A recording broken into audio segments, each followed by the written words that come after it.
ఓం శ్రీ మహాగణాధిపతయే నమః. శ్రీ మహాసరస్వత్యై నమః. శ్రీ గురుభ్యో నమః. హరి ఓం. అథ విష్ణు సూక్తం.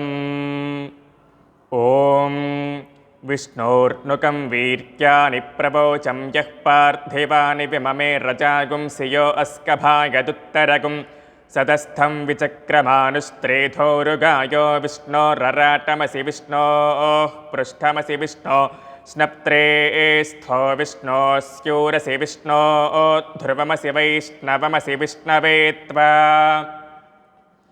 తదస్య ప్రియమభిపాథో అస్యాం నరో యత్ర దేవయవో వదంతి ఉరుక్రమస్య సహిబంధిరిత్థా విష్ణోః పదే పరమే మధ్వ ఉత్సః ప్రతద్విష్ణుస్తవతే వీర్యాయ మృగో న భీమః కుచరో గరిష్ఠాః యస్యోరుషుతృష విక్రమణేషు అధిక్షయంతి భువనాని విశ్వా పరో మాత్రయా తనువా వృథాన నతే మహిత్వమన్వశ్రువంతి ఉభేతే విద్మర్జసి పృథివ్యా విష్ణో దేవత్వం పరమస్య విత్సే విచక్రమే పృథివీమేష ఏతాం క్షేత్రాయ విష్ణుర్మనుషేజసస్యన్ను ధ్రువాసో అస్య కీరయోజనాసః ఉరుక్షితగుం శుచనిమాచకార త్రిదేవః పృథివీమేష ఏతాం విచక్రమే సతర్చసం మహిత్వా ప్రవిష్ణురస్తు తవసస్తవీయాన్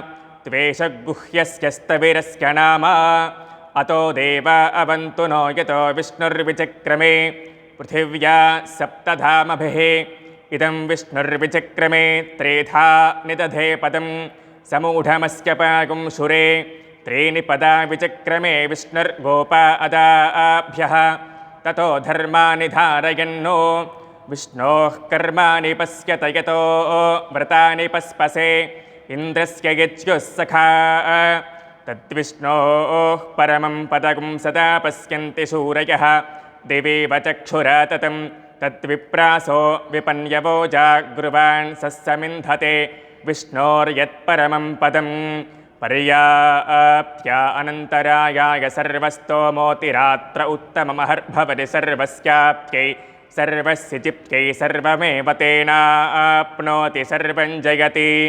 ఓం శాంతి శాంతి శాంతి. సర్వే జనాః సుఖినో భవంతు. లోకాః సమస్తాః సుఖినో భవంతు. ఓం నమః శివాయ.